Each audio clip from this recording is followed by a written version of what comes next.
Muito bem. Então agora nós precisamos entender o seguinte, que nós precisamos selecionar as brigas que vamos entrar. E, obviamente, ninguém gosta de viver brigando. Você, com certeza, vai concordar comigo. Existem pessoas que brigam por motivos muito ridículos. Eles, muitas e muitas vezes, brigam, por exemplo, né? Já conheci casais que falaram que tiveram esse problema. Por exemplo, o marido queria que a esposa colocasse o rolinho de papel higiênico com a folha caindo para frente, né? E por quê? Porque ele diz o seguinte, que se a folha cair para o outro lado, que é para trás, simplesmente a folhinha vai raspar na parede e ela não será mais papel higiênico, será papel anti-higiênico. Ora, faça-me um favor, se você quer brigar por alguma coisa, não vai brigar por papel higiênico. Você está incomodado com a posição da folhinha do papel higiênico? Meu amigo, tira lá o rolinho, inverte o rolinho, coloca lá. Por quê? No caso desse casal, dava uma briga tremenda, porque de vez em quando a esposa colocava o rolinho do jeito que ele queria. Mas às vezes ela esquecia e ficava invertido do outro lado e aí dava uma briga tremenda para o casal. Conheci outro casal que costumava brigar porque um queria que se colocasse a pasta de dente, a tampinha da pasta de dente, toda vez que se usasse. E algumas vezes o outro cônjuge esquecia de colocar a tampinha da pasta de dente e ficava escorrendo aquela, né, a pasta de dente na pia. E aí briga e mais briga e mais briga. Meu querido, você está incomodado?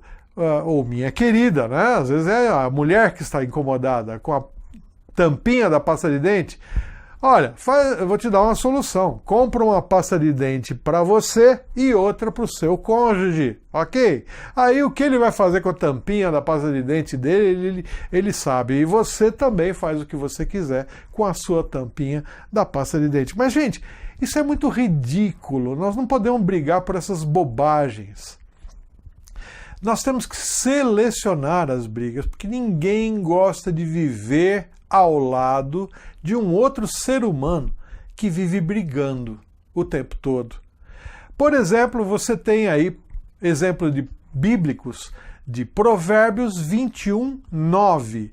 Provérbios 21:9. Eu tenho uma tradução aqui mais moderna que diz assim: é melhor morar no fundo do quintal do que dentro de casa com uma mulher briguenta. Olha só, é melhor morar no fundo do quintal do que dentro de casa com uma mulher briguenta. Olha, hoje em dia as casas não costumam ter muitos quintais, né? Mas quando eu era criança, eu vivi numa casa que tinha quintal. E sabe o que ia no fundo do quintal da minha casa? Tudo aquilo que a minha mãe dizia, olha, isso aí está quebrado, joga no fundo do quintal, né? Então você já viu como é que era. Carrinho de feira sem roda, vai para o fundo do quintal. Aqueles armários velhos que já estão sem gaveta, vai para o fundo do quintal.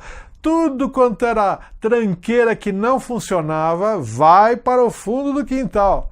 E olha só a Bíblia dizendo que é melhor morar no fundo do quintal do que dentro de casa com uma mulher que fica o dia inteiro.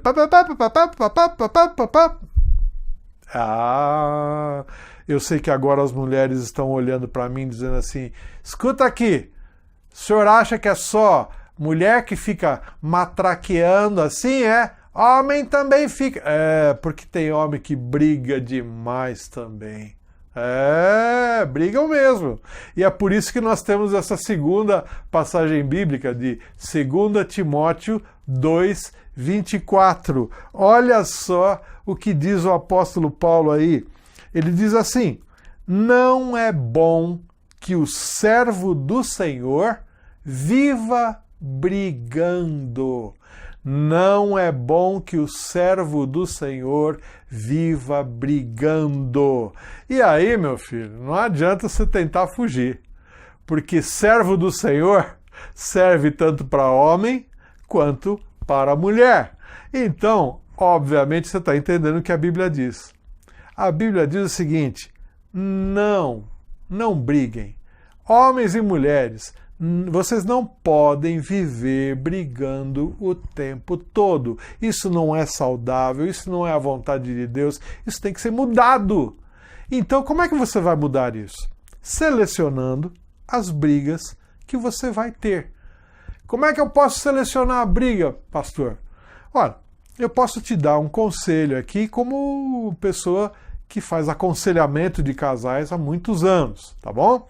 Isso não está na Bíblia, isso não tem um versículo bíblico próprio, mas é um conselho de pessoa que trabalha com casais há muitos anos. Quando você ouvir alguma coisa que o outro vem falando, brigando com você e você não gostou, olha, entrou aqui por esse ouvido, você vai utilizar o cérebro como um filtro. E aí vai passar aqui nesse filtro o seguinte: por que é que o meu cônjuge está falando desse jeito comigo? Às vezes é a mulher. Por que é que a minha mulher está falando desse jeito agressivo comigo? Ou tendo essa briga comigo desta forma como ela está falando? Muitas e muitas vezes, ao passar por esse filtro do seu cérebro, você tem a resposta. Qual é a resposta? Olha, ela está passando um período pré-menstrual. E quando ela está de TPM, pastor, sai de baixo. Às vezes não é TPM, não. Às vezes é uma outra situação. Pastor, quando ela briga com a mãe ligou brigando ontem e ela está azeda hoje o dia inteiro. Olha, deu essa justificativa aqui? Você entendeu o porquê que ela está falando desse jeito e brigando com você? Entendeu? Passou aqui no cérebro? Então aí você vai ver o que é que vai fazer desse outro lado. Dá para perdoar, meu irmão? Dá para perdoar? Tá perdoada em nome de Jesus. Eu não vou entrar nessa briga. Por quê? Porque ela brigou com a mãe. O problema dela maior é com a mãe. Ou o problema dela é da TPM. Então, e se for o homem que falou? Mesma coisa. Esposa, passe aqui no cérebro. Por que é que ele está brigando, falando, me humilhando desse jeito? Algumas vezes você encontra a resposta. Olha, ele está com medo de ser mandado embora e está tão difícil de arrumar emprego. Ele está sabendo que possivelmente ele será um dos próximos a serem mandados embora lá da empresa que ele trabalha. Ele está muito preocupado. Dá para perdoar, minha irmã? Dá para relevar? Dá? Então, olha, passou, ouviu o que ele falou, interpretou aqui, um filtro no cérebro, dá para perdoar, tá perdoada em nome de Jesus. Acabou. Não vou entrar nessa briga. Pode falar o que você quiser. Eu escolho as brigas que eu devo entrar. No entanto, se em algum momento a outra pessoa falou com você uma ofensa, aquilo que te deixou triste, e mesmo você passando aqui pelo seu filtro do cérebro, tentando dar todas as desculpas possíveis e imagináveis, você ainda assim ficou magoado, ficou magoada. Aquilo que o outro falou não dá para relevar. Não dá para relevar? Então, lembre-se disso. Esta coisa você vai ter que conversar.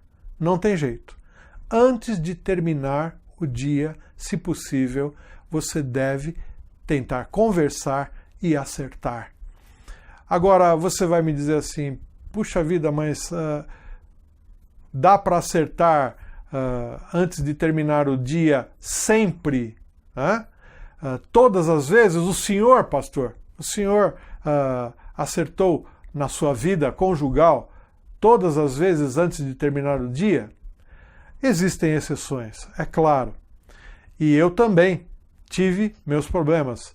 E passei mais de um dia irado ou brigado, e só acertei depois de alguns dias ali à frente. Então, existem, sim, exceções. Mas eu costumo dizer o seguinte, eu estou com mais de 30 anos de casado. E, com certeza, olhando para trás, nós tivemos algumas vezes em que brigamos e demoramos mais de um dia para nos acertarmos. Mas, que eu me lembre, não devem ter passado de 10 vezes em mais de 30 anos. Isso é o que eu digo, são exceções. De demorar mais 2, 3 dias até a coisa abaixar a poeira um pouco, aí você vai, tenta conversar com a pessoa mais sensatamente e tal. Então, obviamente, existem exceções? Sim. Mas você deve trabalhar o possível para que antes de terminar o dia você acerte. E selecionando as brigas, como nós acabamos de dizer, entra por aqui, deu para perdoar, está perdoado em nome de Jesus. Mas se você entrou por aqui, você mesmo tentando relevar o máximo, pumba, bateu no seu coração, você ficou magoado, então não. Essa situação, este problema, terá sim que ser conversado pelos dois antes de terminar o dia.